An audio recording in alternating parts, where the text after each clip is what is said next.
Assalamualaikum Bapak dan Ibu, terima kasih atas kehadirannya pada malam hari ini di acara meditasi bersama dengan komunitas Sri Kandi KWJ.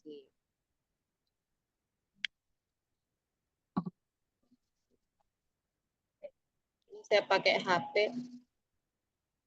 Tema kita pada malam hari ini nyambung dari tema kemarin ya. Malam hari ini saya izinkan Pak Agung mengundang di grup besar, di grup KWJ, karena kalau yang kemarin kan memang khusus perempuan, karena healing kita mengenai rahim. Jadi memang kita khususkan untuk perempuan. Kalau pada malam hari ini tema kita bagaimana menyembuhkan trauma yang kita dapatkan dari ayah. Karena trauma pertama yang kita dapatkan itu dari keluarga. Kenapa concernnya di sini adalah ketika kita perbaiki di keluarga, ketika anak-anak kita besar nanti, anak meminimalisir trauma di kehidupan mereka.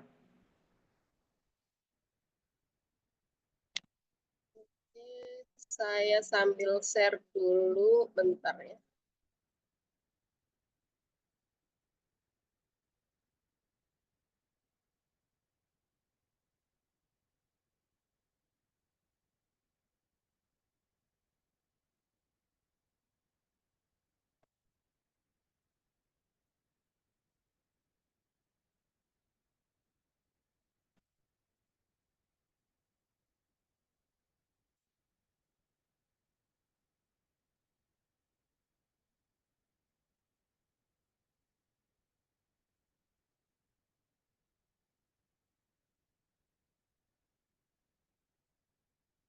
Iya, udah kelihatan? Sudah, Mbak. Oh iya. Oke, ternyata pakai HP bisa share juga. Iya, kenapa saya menarik tema ini? Karena memang sebagai orang tua, saat ini kita posisinya sebagai orang tua, pastinya dalam mendidik anak kita itu nggak ada ya sekolah mendidik anak, sekolah berumah tangga. Yang kita dapatkan ya kita contoh dari bagaimana dulu orang tua kita menjalani rumah tangga mereka.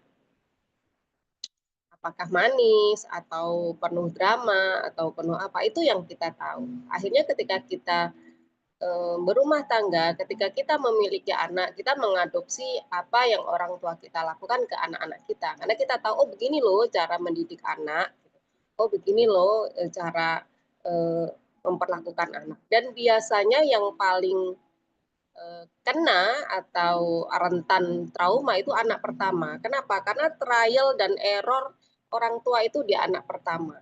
Transisi kehidupan rumah tangga naik turun itu di anak pertama. Dan saya juga merasa sangat bersalah sekali dengan anak saya yang pertama. Kenapa? Saya itu masih membawa apa yang orang tua saya dulu lakukan ke saya. Contohnya seperti ini. Orang tua saya dulu tuh tidak suka anaknya nangis. Jadi memang dilarang menangis. Nangis itu nggak boleh. Mau jatuh, mau apa itu cep gitu, harus diem. Dan ibu saya juga gitu, kalau saya nangisnya awet ya dipukul akhirnya. Dan itu yang saya lakukan ke si kakak. Kebetulan si kakak itu memang nangisan gitu loh. Dilihat orang, dideketin orang nangis. Dia, itu nangisnya itu bukan kita pukul duluan ya, memang mau mandi nangis, mau apapun nangis. Dan nangisnya itu yang nangis yang kayak dipukulin. Nah akhirnya ketika dulu saya mendapatkan didikan ketika kecil nangis kalau nggak diem dipukul ya akhirnya kena tuh si kakak saya cubit gitu pahanya dicetot lah kalau orang Jawa bilangnya ya. Itu adalah didikan yang saya ulang yang saya dapatkan dari ibu saya. Ya bukan cuma ibu, dari bapak pun sama. Bapak lebih keras orangnya. Tanpa babi ibu, kecetar gitu. Itu nggak tahu kita salah apa. Padahal yang namanya anak kecil ya, kalau di nggak tahu ya orang tua sekarang apa masih seperti itu apa enggak. Jadi kalau di tempat saya itu misalnya ada tamu, kita tuh nggak boleh nongol di depan gitu, nggak boleh. Jadi nggak dibilangin jangan berisik atau di belakang itu enggak. Tangannya yang maju, diam-diam cetil, diam-diam tabok gitu kan. Nah, sebagai anak yang usia-usia TK, SD kan nggak ngeh ya, salahnya apa sih kok tiba-tiba dipukul gitu. Kok ya dibilangin ada tamu gitu ya, ada tamu nggak boleh berisik, malu atau gimana di belakang aja gitu kan lebih enak ya. Enggak tuh kalau kalau di tempat saya itu rata-rata seperti itu. Jadi kalau ada tamu yang namanya anak kecil biasa lari ke depan, apa berisik di depan, nggak usah mengganggu tamu lah. Kita di emperan gitu aja udah diem deketin cetit gitu langsung dicubit. Jadi itu dulu yang saya pikir salahku ini apa sih kok tiba-tiba digituin gitu kan?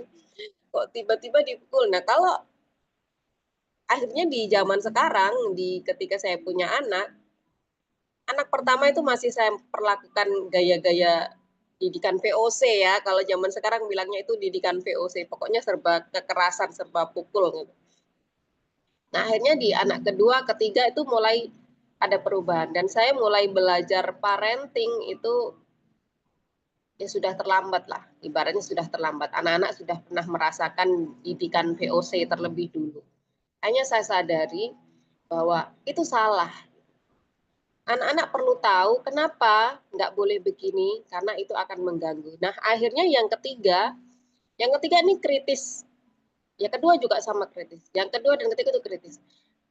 Jadi kalau marah sama dia kita harus kasih alasan dulu. Kenapa aku kok dimarahin? Oh iya, karena kamu tadi berbuat seperti ini. Dan mereka terima. Karena apa? Oh iya ya, memang aku mengganggu. Akhirnya mama marah. Jadi saya nggak pakai lagi yang namanya tanpa babi bu pak itu nggak pakai lagi.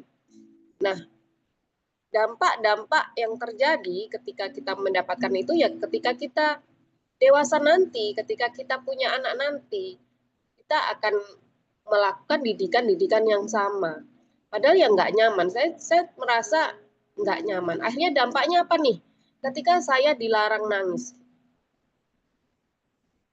ya akhirnya nggak bisa nangis, susah untuk menangis.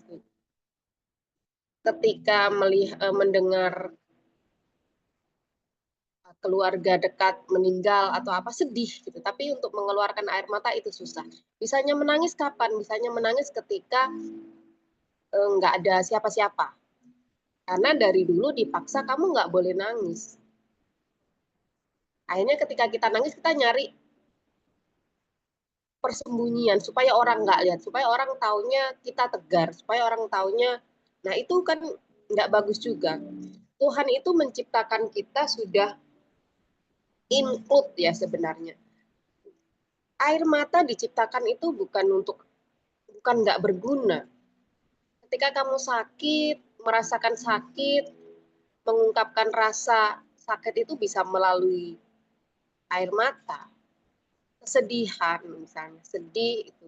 Air mata kan fungsinya untuk meluahkan itu. Nah, ketika kita nggak bisa nangis, itu kan akhirnya menjadi endapan emosi yang tersimpan di dalam batin kita sedikit demi sedikit berkumpul, akhirnya kita jadi manusia yang kaku ya, yang keras. Karena ya itu tadi, nggak bisa menangis. Beberapa waktu dulu saya pernah sering waktu masih suka live gitu, masalah parenting seperti ini, dan ketemu anak-anak remaja. Jadi memang itu kenapa vibrasi itu menarik, frekuensi itu menarik yang sefrekuensi. Ada satu kelompok anak muda yang bergabung ya mungkin anak-anak SMA lah. Jadi waktu saya juga bahas masalah penyembuhan seperti ini, mental healing, dan rata-rata satu grup itu yang satunya orang tuanya bercerai, yang lainnya nggak bercerai tapi ya kehidupannya seperti itu. Lalu mereka tuh nanya sama saya, Bu, sebenarnya laki-laki ini boleh nangis nggak sih? Ya boleh, kenapa enggak? Tapi kenapa ya kok katanya kalau laki-laki nangis itu cengeng. Jadi di kita itu sudah salah kaprah ya. Laki-laki nggak boleh nangis, bahkan nggak laki-laki saja, anak perempuan saja juga dididik seperti itu. Jangan nangis, cengeng. Padahal ya silahkan gitu. Kalau memang sakit, memang kesal, nangis-nangis aja. Biarkan emosi itu keluar. Setelah lega baru ditanyain. Gitu. Udah selesai. Kenapa kamu nangis? Harus seperti itu, harusnya ya. Tapi kita tidak bisa menyalahkan juga karena beliau-beliau orang tua kita juga dahulunya juga dididik seperti itu. Dianggap bahwa menangis itu sesuatu yang lemah, sesuatu yang nggak baik, apalagi untuk laki-laki. Nah, trauma-trauma yang kita bawa ini selain dari ibu, tentunya juga dari ayah. Ibu berperan besar, sudah kita bahas di minggu kemarin, ibu berperan besar di tumbuh kembang kehidupan pertama anak, merekam apa saja yang ibu rasakan, emosi ibu, bahagia ibu, luka batin ibu, kesedihan ibu, direkam ketika di dalam kandungan. Bagaimana dengan si ayah? Sama. Ketika proses kehamilan, adakah kehadiran ayah di sana? Ketika ayah mau ngobrol nih, biarpun di dalam masih janin di dalam perut udah gerak gitu ya. Kalau bapaknya mau ngobrol dari dalam itu bentuk perhatian pertama dari seorang ayah ke anak. Itu bisa terkoneksi loh. Kalau bapaknya ngobrol gitu sambil dipegang, halo Dek, apa kabar? Gitu dia pasti gerak karena mereka mendengar sebenarnya apa yang diucapkan di luar. Mereka menangkap dalam getaran lain ya, getaran cinta lah, vibrasi cinta yang mereka rasakan. Nah, begitu juga ketika suara-suara yang di luar, entah pertengkaran ketika hamil si bapak dan si ibu dalam kondisi ekonomi yang tidak stabil, akhirnya menjadi masalah gitu ya. Biasa ya kalau dalam rumah tangga pasti persoalannya itu, atau mungkin gangguan-gangguan lain, ada timbullah keributan. Itu janin itu mendengar apa yang diperdebatkan oleh orang tuanya. Dan juga saat anak ini lahir.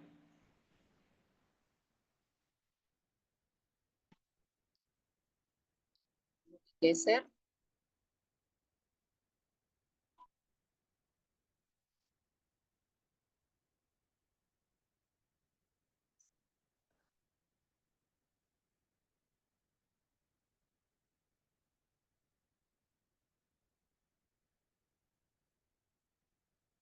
Geser ya.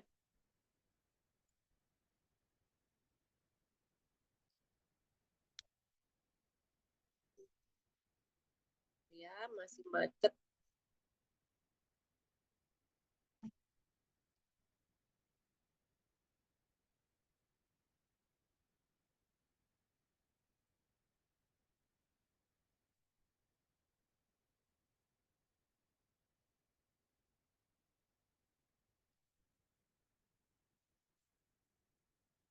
Oh iya, ternyata harus ke kiri. Lanjut. Mungkin kita nggak sadar kalau sebenarnya kita itu mendapatkan trauma dari ayah. Karena apa? Karena kita diajarkan bahwa orang tua selalu benar. Di masyarakat kita itu menganut bahwa anak melawan orang tua itu durhaka. Padahal sebelum anak tadi melawan itu apa saja yang terjadi? Itu pasti ada akar yang menyebabkan si anak tumbuh menjadi seperti itu. Nah, luka-luka ini yang kita tidak sadari. Kita anggap ya sudahlah memang seperti itu kejadian waktu aku kecil. Kita nggak menyembuhkan itu. Kita menganggap itu udah masa lalu, kita pendam, kita lupakan. Ternyata dampaknya ketika kita dewasa, ketika kita menjadi ayah, ketika kita menjadi ibu, sama. Luka batin dari ayah itu juga berdampak di kehidupan kita. Apa yang didapatkan ketika kita mendapatkan luka dari ayah? Ya. kita mengenal dulu ya luka dari ayah itu apa. Ayah yang tidak hadir secara emosional, itu maksudnya gimana? Ada, bapaknya ada, tapi ya hanya ada gitu. Nggak pernah menyentuh atau kadang dideketin anaknya sana sana sana. Ada yang seperti itu, seperti ini itu ada. Merasa anak itu berisik gitu. Bapak lagi sibuk, sana sama ibu. Jadi maunya tuh udah capek kerja nih, tolong jangan ganggu aku sama ibu aja. Jadi kedekatan anak dengan si bapak secara emosional itu enggak ada. Hadir, beliaunya hadir secara fisik, tapi tidak pernah terlibat. Dia terlibatnya hanya ya udah, yang penting bapak ini kerja, kasih belanja ibumu, asuh semua minta ibu. Padahal pentingnya kehadiran seorang bapak itu apa? Anak ini butuh balance ya. Rasa tanggung jawab itu didapatkan dari sosok seorang ayah. Pengambilan keputusan apapun itu kita dapatkan dari seorang ayah. Ketika yang merawat hanya ibu yang memang cocoknya untuk mengedukasi anak perempuannya. Sama, gendernya sama. Tapi ketika membentuk menjadi laki-laki yang sesungguhnya, sosok ayah ini tidak ada, ibu yang memberikan, itu tetap nggak bisa terpenuhi. Hal-hal itu yang tidak didapatkan akhirnya. Terus bagaimana dengan anak perempuan? Anak perempuan juga sama, perlu kehadiran sosok ayah karena apa? Ayah adalah cinta pertama bagi anak gadisnya. Ketika anak ini mendapatkan full kasih sayang dari ayahnya, pelukan dari ayahnya, di usia remaja mereka tidak akan terganggu, tergoda dengan yang namanya zaman sekarang pacarannya. Kenapa? Karena dia udah dapatkan cinta dari ayahnya. Anak-anak yang cepat menyukai lawan jenis atau mulai berpacaran itu biasanya anak-anak yang memang tidak menemukan figur ayah. Dia mencari kasih sayang itu di. Kalau ketemu yang baik, dijaga dengan baik, hanya sebagai ya temen lah, penyemangat sekolah lah, nggak masalah ya.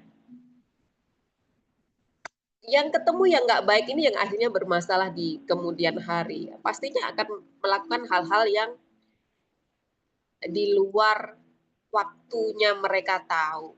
Ditambah dengan pengetahuan si ibu tidak memberitahu anaknya ketika usia remaja, kamu akan menghadapi ini loh. Seks edukasinya nggak diajarin, yang penting hanya bilang jangan pacaran, dosa. Rata-rata di keluarga kita itu cuman gitu, jangan pacaran, dosa. Semakin dilarang, anak-anak akan mencari tuh. Kenapa sih, kan nggak ada apa-apa, awalnya gitu kan, nggak ada apa-apa ya, orang cuman ini doang, happy doang, awalnya gitu. Semakin dilarang, mereka akan mencari, apa sih, kenapa sih, kan aku cuman gini sama dia, cuman temenan biasa. Awalnya memang seperti itu sebelum terjadi hal-hal yang tidak kita inginkan. Anak-anak wajib tahu seks edukasi itu ketika untuk wanita, untuk anak perempuan ketika dia mulai haid. Anak-anak saya ketika sebelum haid aja, mereka anak sekarang itu udah luar biasa loh. Mereka pegang HP, mereka tahu bikin anak itu gimana. Mereka tahu loh. Anak saya yang kelas berapa itu udah ngerti sampai segitu. Di umur berapa udah nanya, mama dulu melahirkan sesar ya? Oh enggak dek, mama normal. Oh iya normal. Itu penasaran ya, kalau sesar kan lewat perut, jadi kalau normal lewat mana? Itu kalau nggak salah masih usia mungkin SD kelas 2 atau berapa. Di situ saya udah mulai pelan-pelan memberitahu. Daya tangkapnya lebih cepat si adik daripada si kakak. Nah, ketika kakaknya haid, saya dudukkan, kebetulan adiknya juga ada duduk. Sekarang kakak sudah haid, artinya kamu sudah bisa memiliki bayi, saya bilang gitu. Cuman si kakaknya bengong. memiliki bayi yang kok bisa, Ma? Adiknya nyaut, ya bisa lah. Si adik ini kan agak apa ya, rock and roll anaknya. Ya bisa lah. Kalau bercocok tanam kamu pasti hamil. Nah, otomatis saya sampai kaget loh. Iya, yang kakaknya agak kurang kan? Cocok tanam itu yang kayak mana sih, Dek? Itu si kakaknya lugu, adiknya pengetahuannya lebih luar biasa. Akhirnya saya jelaskan pelan-pelan. Kamu belajar biologi enggak? Oh iya belajar, Ma. Ada saya coba apa ya, sesederhana mungkin yang mereka pahami. Oh, begitu ya, Ma. Jadi kalau udah haid berarti sudah bisa punya anak. Bisa kalau melakukan hal itu. Dan hal itu hanya boleh dilakukan ketika sudah menikah secara sah. Tidak boleh dilakukan di luar pernikahan. Hanya kita kasih contoh-contoh orang-orang yang melakukan itu sebelum waktunya. Untuk perempuan, saya ajarkan bahwa wanita itu tempatnya paling ribet. Kenapa? Wanita selain hamil, hamil itu tidak sebentar, hamil itu 9 bulan. Kakak tahu kan waktu mama hamil adik seperti apa rasanya, mabuknya, capeknya, sakitnya. Iya. Apakah kakak mau di usia muda mengalami itu? Ya enggak. Akhirnya kita kasih dia pengertian bahwa udahlah kalau mau hamil ketika kalian siap. Dari situ mereka akan berpikir ketika aku mengambil jalan ini, ketika aku berpacaran, melangkah ke hal ini, yang aku dapatkan ini, dan aku belum siap untuk itu. Kalau kita cuma bilang jangan pacaran, dosa, makin digituin dia akan makin mencari-cari. Kenapa sih nggak boleh? Kenapa? Penasaran mereka. Mereka akan mencari sendiri. Tapi ketika kita bahas itu, wanita tanggung jawabnya besar menjadi ibu. Mereka akan berpikir, ya, lebih enak sekolah lah, belum siap saya jadi ibu. Mereka akan berhati-hati dengan sendirinya.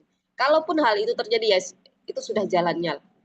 Sama juga halnya dengan anak laki-laki. Kalau kita nggak kasih tahu bagaimana tanggung jawab, ya mereka akan salah langkah juga. Itu kenapa kita sebagai orang tua di era modern sudah tergerus dengan informasi yang sebegitu mudah didapatkan oleh anak-anak. Apalagi kemarin saya itu kaget ketika di WhatsApp sekarang kan ada saluran ya. Di situ ternyata kita bisa menonton video dewasa dengan sangat mudah.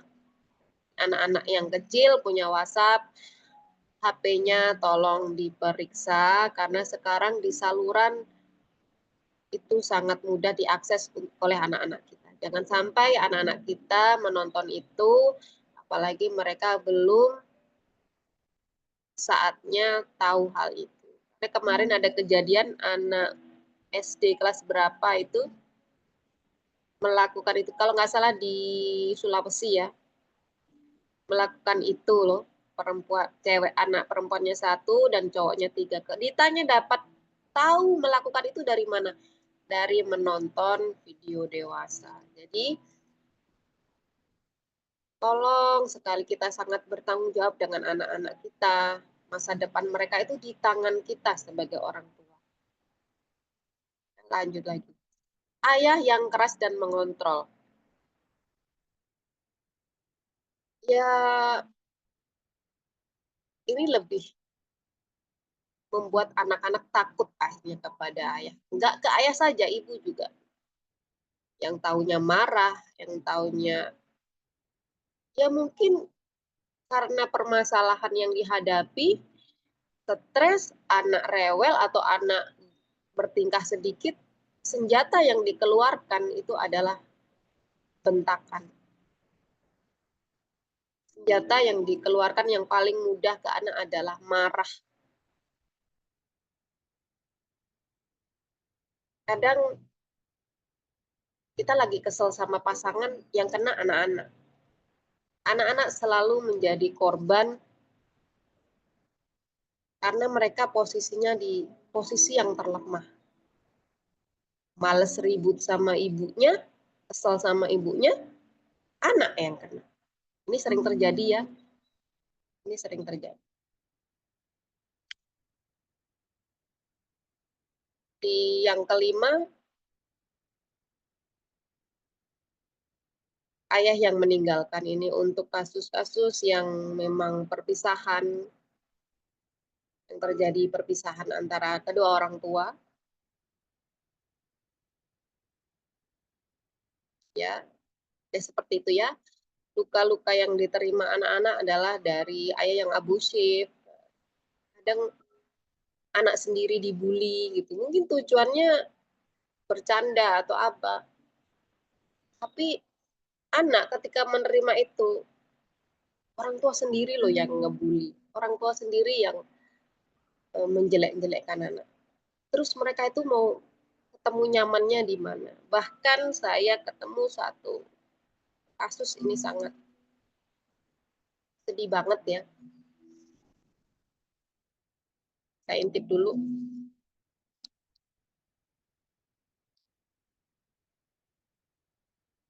Ada satu kasus yang beliau dulu waktu kecil bukan hanya pelecehan itu sampai dilakukan hal itu oleh ayah kandungnya sendiri.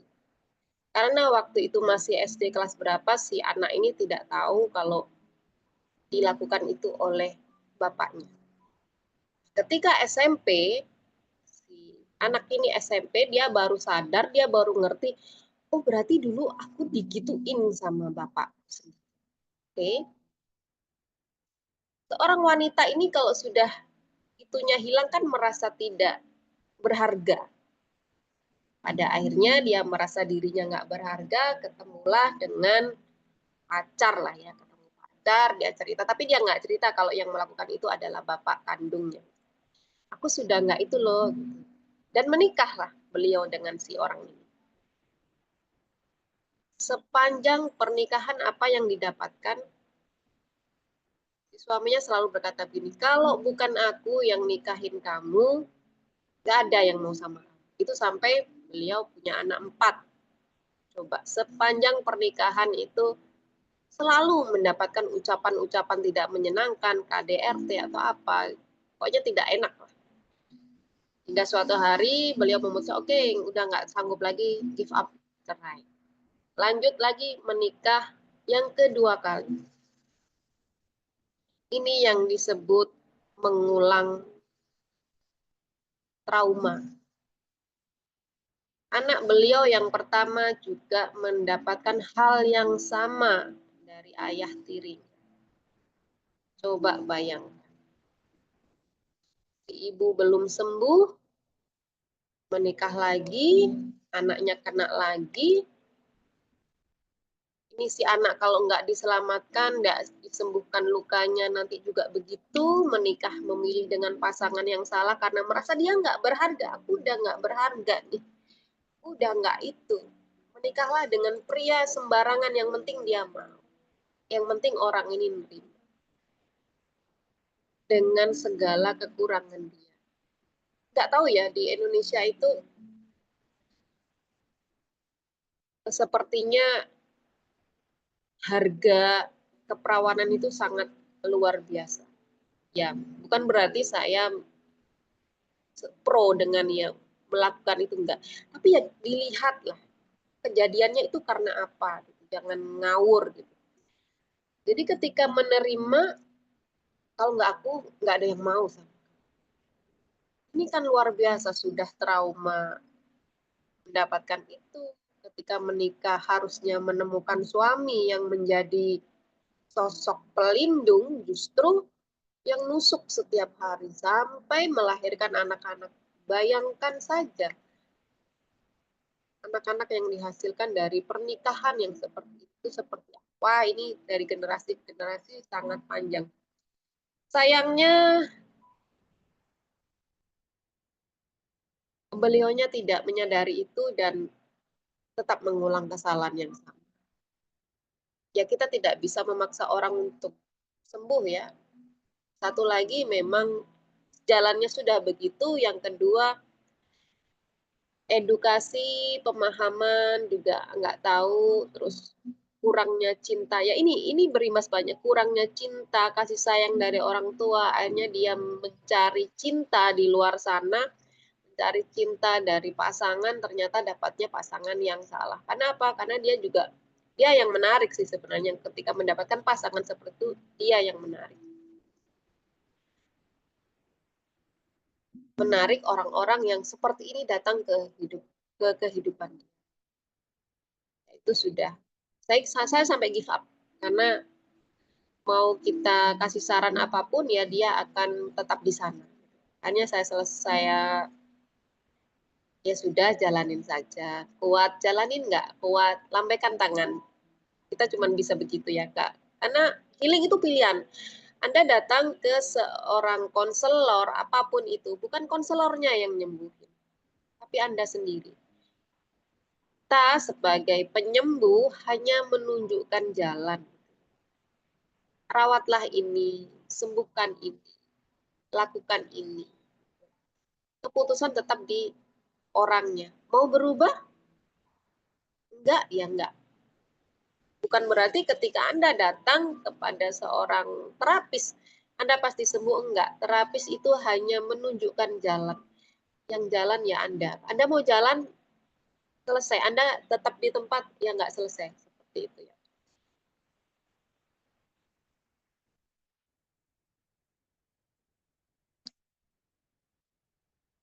Jadi banyak sekali masalah yang terjadi ketika trauma tadi tidak kita sembuhkan. Dan sering terjadi ketika kita membawa trauma, pastinya bertemu pasangan juga sama-sama trauma. Kalau keduanya paham, aku dibentuk dengan keluarga yang seperti ini, oh aku juga gitu si prianya misalnya, oh aku juga. Kita jangan mengulang apa yang terjadi di orang tua. Nah, keduanya mau saling sembuh, mau saling melengkapi itu bagus. Nah, masalahnya kan nggak seperti itu, nggak semudah itu. Kebanyakan ya mereka percaya bahwa ya memang aku begini, terima nggak terima ya sikapku begini, sifatku begini. Nah, ini yang akhirnya menjadi kerusakan di anak-anaknya, di uh, keturunannya, menyebabkan trauma baru. Tadi sebagian yang saya bahas di e-book saya. Nanti kalau misalnya berminat mau beli boleh tak link di grup ya. Apa sih caranya untuk menyelesaikan semua trauma itu? Kalau di e-book banyak ya metodenya, ada journaling, ada macam-macam. Intinya gini, mau dari ibu, mau dari bapak, kita bisa menerima itu. Terima bahwa memang orang tua kita dibentuk dengan metode pengajaran dari pendahulunya seperti. Nah, di kita harus berubah. Kita harus jangan menularkan itu ke anak-anak. Cukuplah di kita berhenti. Kita harus sadari itu, kita harus menerima itu. Bukan berarti kita membenci keluarga kita, orang tua kita, enggak. Saya tidak mengajarkan seperti itu. Tapi bagaimana kita menerima apa yang orang tua kita lakukan ke kita. Kita menyadari bahwa mereka tidak tahu. Kadang mereka memang tidak sadar kalau hal itu menyebabkan trauma ke anak-anaknya. Di meditasi di Sri Kandi, karena kita basicnya healing dengan meditasi, ya penyembuhannya dengan meditasi. Caranya bagaimana? Kita rangkul diri kita kecil dulu. Ini lebih ke inner child ya. Kita masuknya ke healing inner child. Kita temui diri kita entah di usia berapa dulu waktu mendapatkan kekerasan dari ayah, dari ibu. Itu biasanya kita akan hadir di sana. Oh, ternyata aku pernah mendapatkan perlakuan tidak nyaman di kelas 3 SD atau usia 7 tahun. Itu biasanya kenapa healing ini tidak bisa sekali ya? Karena biasanya triggernya akan muncul itu sesuai umur gitu. Dan ketika kita meditasi juga biarkan aja mengalir, sosoknya di usia berapa itu akan muncul sendiri. Kadang dia di usia SMP atau di usia kadang dalam perut. Pernah ya saya menghealing orang inner child ketika beliau masih di dalam kandungan, dan waktu itu beliau ini bercerita gini, saya juga dibesarkan oleh orang lain, bukan oleh orang tua kandung. Gitu. Hanya ketika kita melakukan healing inner child, dia kembali ke masa itu, dia hadirnya di masa ketika beliau di dalam kandungan, dalam janin. Apa yang terjadi itu nangis beliau. Ternyata waktu aku di kandungan, ibu saya itu nggak mau saya lahir. Dijamuin gitu biar gugur. Di situ dia tahu. Dia kembali ke masa di dalam rahim ketika si ibu minum jamu. Dia mendengar bahwa aku nggak mau kamu lahir. Ternyata dia memang lahir. Lahir dan kemudian dirawat oleh orang lain. Itu sakit banget beliau. Ternyata aku nggak diinginkan benar ya oleh orang tua.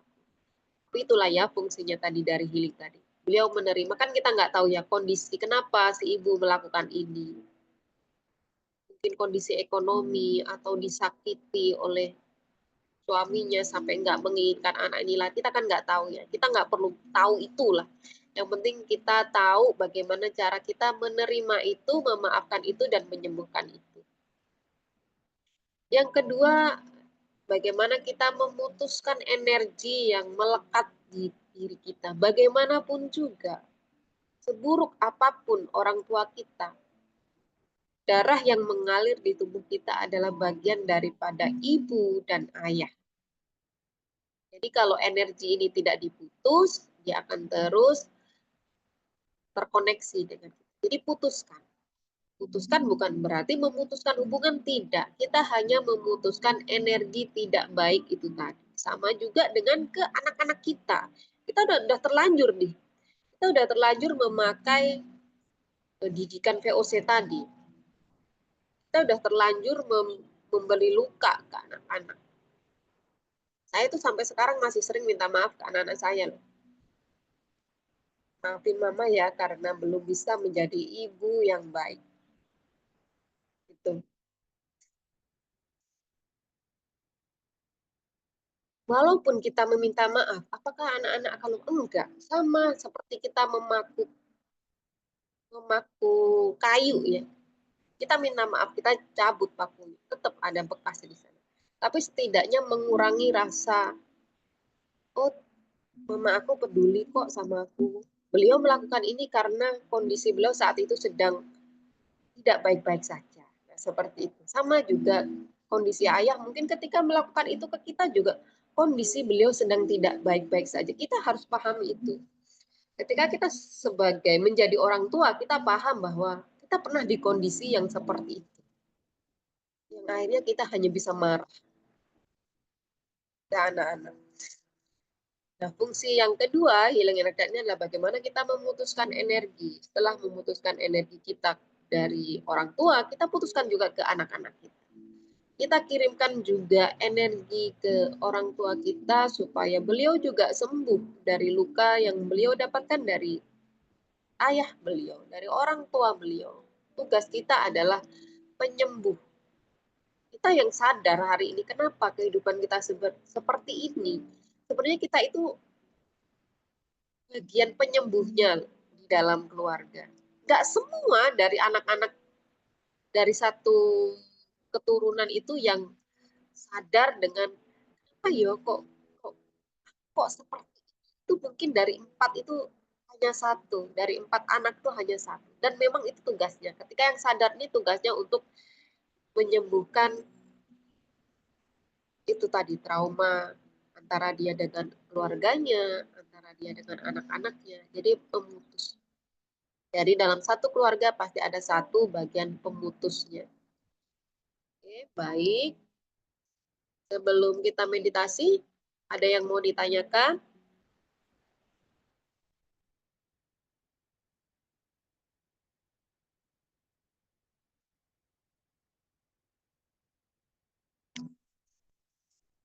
Kalau nggak ada, kita meditasi dulu, nanti bisa kita sharing-sharing setelah meditasi ya.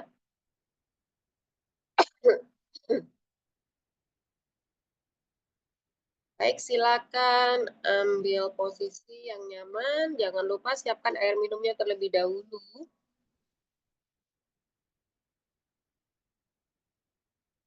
Hari ini apa saja sih yang kan lebih ke cakra ya nanti mainnya ya, karena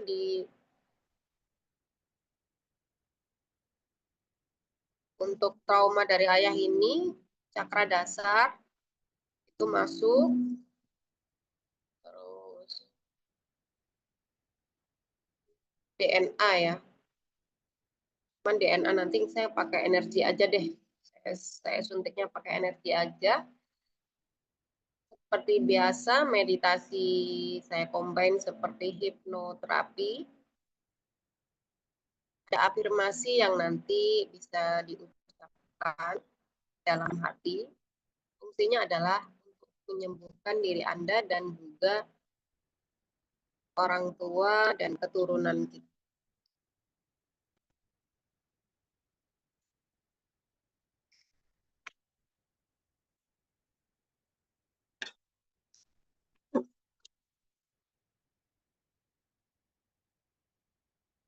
Sebelum kita mulai meditasi, silahkan berdoa sesuai agama dan kepercayaan masing-masing agar kita mendapatkan manfaat dari meditasi kita pada malam hari ini. Berdoa dimulai.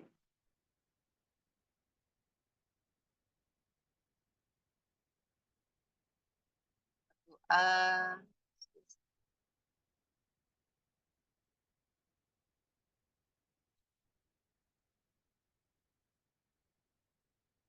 silakan ambil posisi senyaman mungkin, boleh baring, boleh duduk.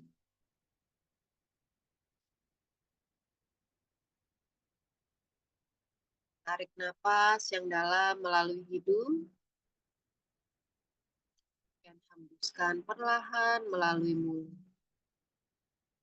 Silakan ulang sampai 3 kali. Bahwa tubuh Anda nyaman, santai.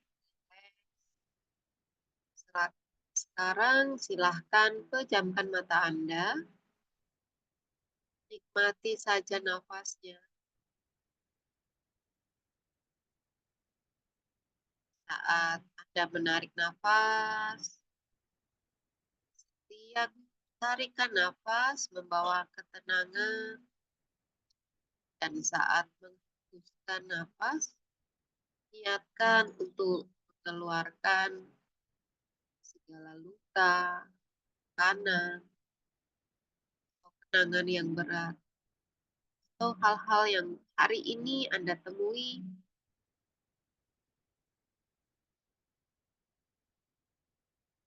Izinkan diri Anda untuk melepaskan semua itu,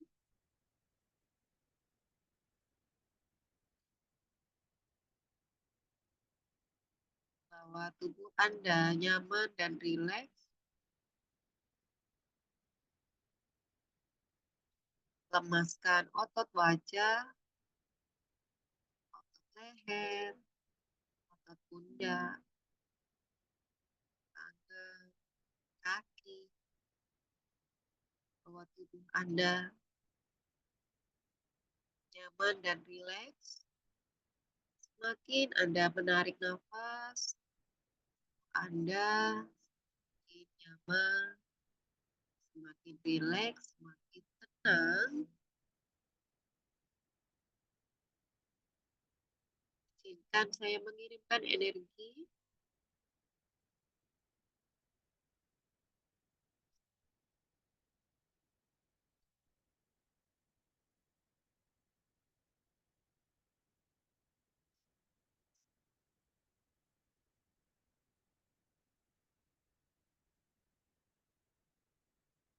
Sekarang bayangkan Anda sedang berada di sebuah taman yang tenang, damai, indah. Rasakan angin sejuk menyentuh kulit, matahari terasa hangat,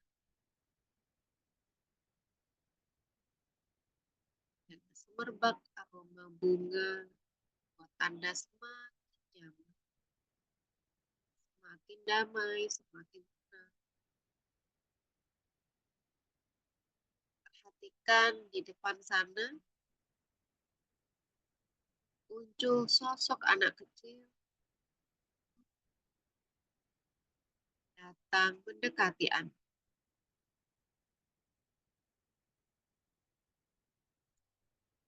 Lihatlah anak kecil itu, wajahnya, matanya,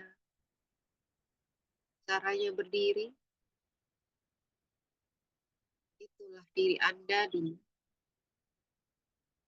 yang pernah merasa kehilangan, merasa takut, marah, kecewa karena sosok ayah.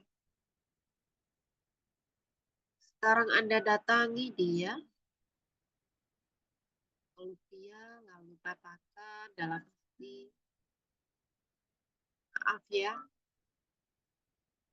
selama ini kamu menanggung luka itu sendiri. Aku sudah di sini sekarang.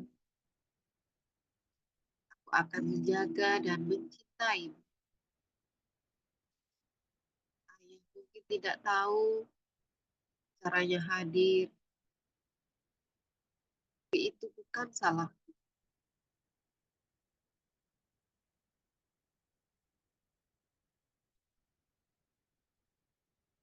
Lihatlah, si kecil itu mulai tersenyum. Dia bahagia karena dia tahu dia tidak lagi sendiri. Karena saat ini kamu telah hadir untuk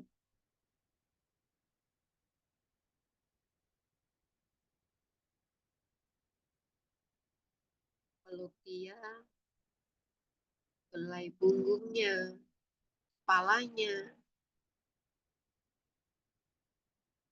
seperti Anda melakukan anak kecil yang butuh kasih sayang. Sekarang bayangkan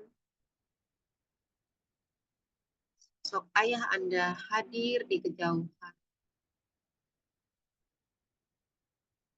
Bagaimanapun kondisi hubungan Anda dengan beliau di dunia nyata, hari ini izinkan Anda dan beliau terkoneksi untuk saling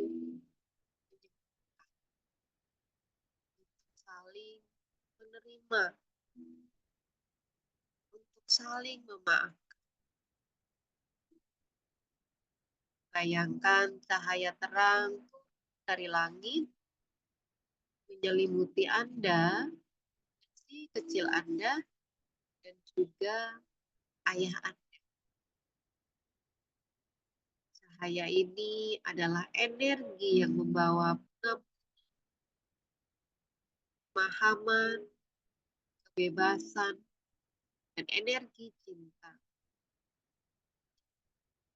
Ucapkan dalam hati, ayah atau bapak, aku melepaskan luka yang selama ini aku simpan. Mungkin ayah juga menyimpan luka dari ayah sendiri. Hari ini aku memilih berhenti mewariskan luka ini pada keturunanku. Aku tidak ingin membawanya lagi luka-luka itu masa depan. Biarlah semua itu berhenti dan sembuh.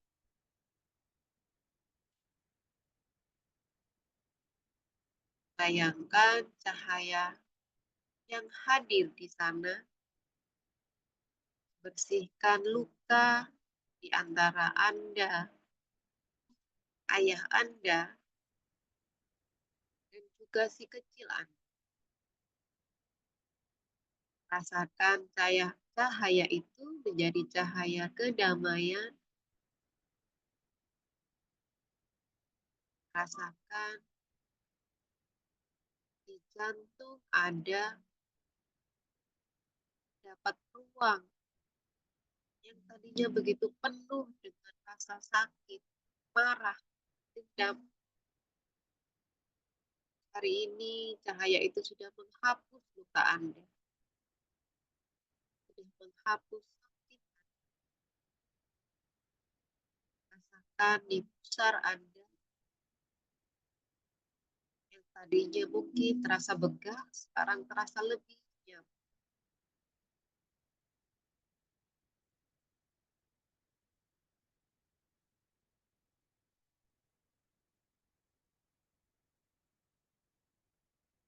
Sekarang silakan ulang afirmasi ini di dalam hati. Aku memilih sesuatu. Aku pantas dicintai dan dilindungi. Aku tidak harus sempurna untuk layak mendapatkan kasih sayang. Aku memaafkan. Aku melepaskan. Aku pulang ke diri. Terima kasih, Ayah. Terima kasih, semesta. Terima kasih, diriku sendiri. Rasakan energi hangat, energi cinta memenuhi kepala Anda,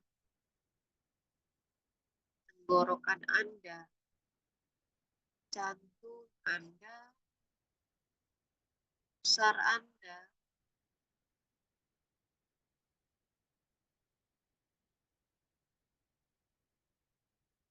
Biarkan energi cinta dan kasih sayang menyembuhkan endapan-endapan luka yang terdapat di seluruh tubuh Anda.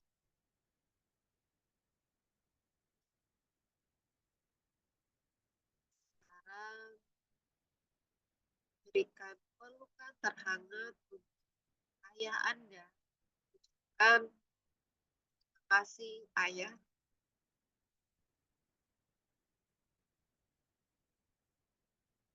Sudah hadirkan saya ke dunia ini.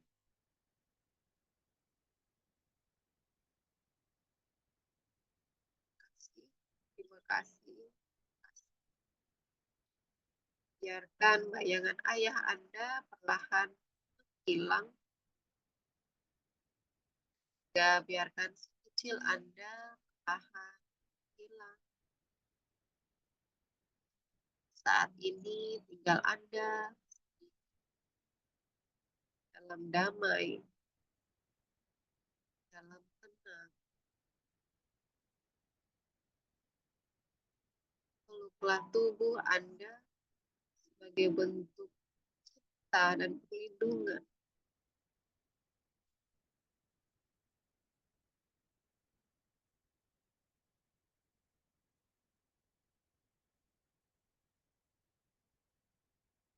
Tarik nafas dalam, hembuskan perlahan. Sekarang rasakan seluruh tubuh Anda.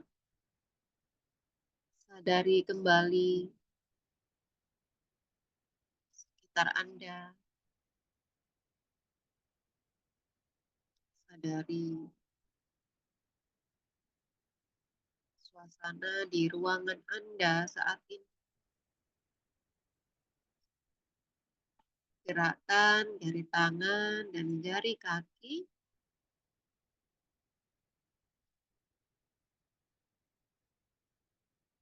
Dan ketika Anda sudah siap, silakan buka mata Anda dengan pelan. meditasi sudah selesai. Hari ini Anda telah menyembuhkan sebagai bagian dari hati Anda. Lakukan meditasi ini sesering mungkin saat Anda butuh, saat Anda merasa atau ke-trigger dengan hal-hal yang menyangkut tentang orang tua kita. Sebab Anda layak hidup dengan hati yang utuh tanpa membawa luka. Terima kasih. Silakan diminum airnya.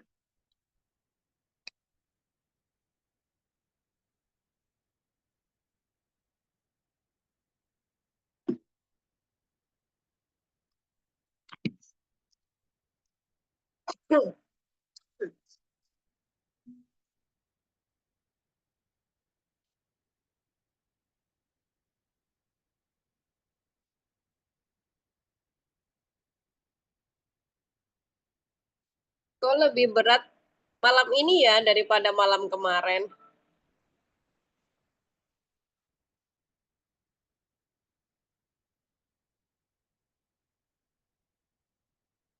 Ayo silakan yang mau sharing atau tanya-tanya.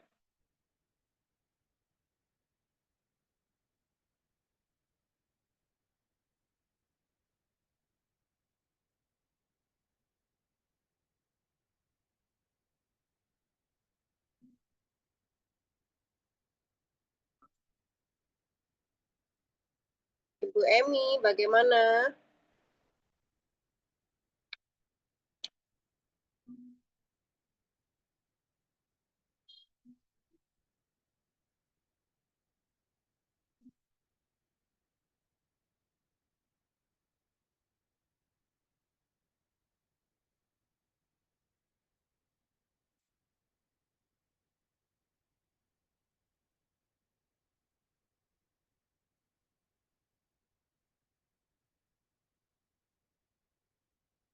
Jangan-jangan udah pada ketiduran.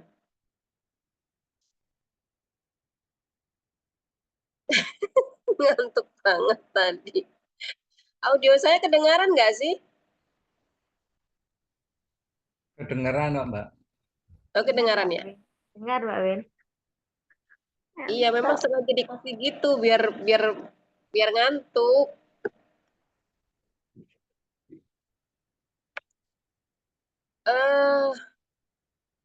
Mungkin karena agak ini ya, beda rasanya dari yang minggu kemarin.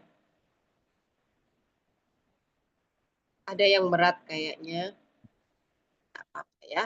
Kita memang harus menjalani itu dan itu memang bagian dari pelajaran hidup yang memang harus kita jalani. Semua semua orang punya ceritanya masing-masing.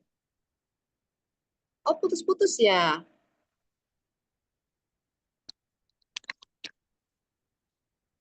Atau sinyal?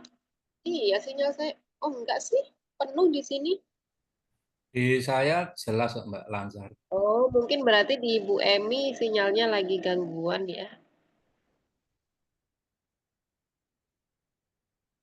Apa kabar, Debbie?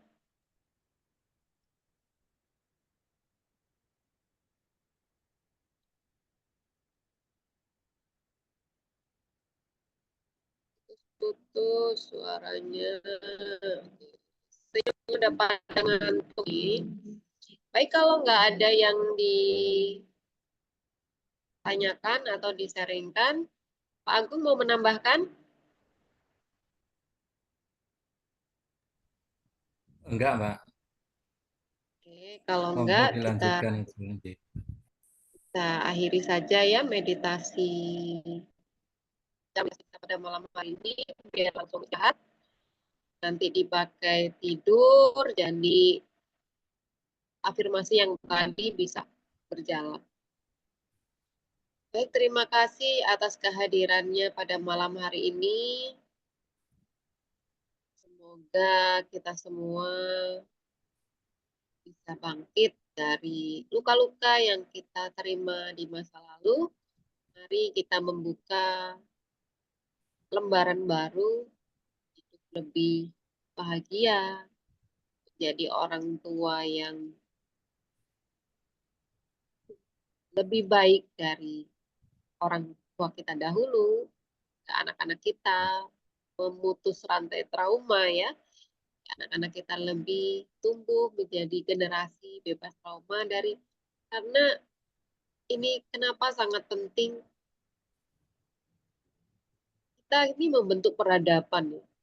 Kita mau membentuk peradaban bagaimana ke depannya ya dimulai dari keluarga kita. Kalau sakit semua terus mau jadi apa? Dunia ini. Kalau isinya orang pada sakit semua mau jadi apa? Dunia ini jadi. Kita berperan penting untuk masa depan bangsa jadi lebih baik dan kitanya yang belajar. Terima kasih sekali lagi. Selamat bersehat. Assalamualaikum warahmatullahi wabarakatuh. Waalaikumsalam. Warahmatullahi wabarakatuh. Terima kasih Mbak Wiwin. Terima kasih Mbak Wiwin untuk malam ini.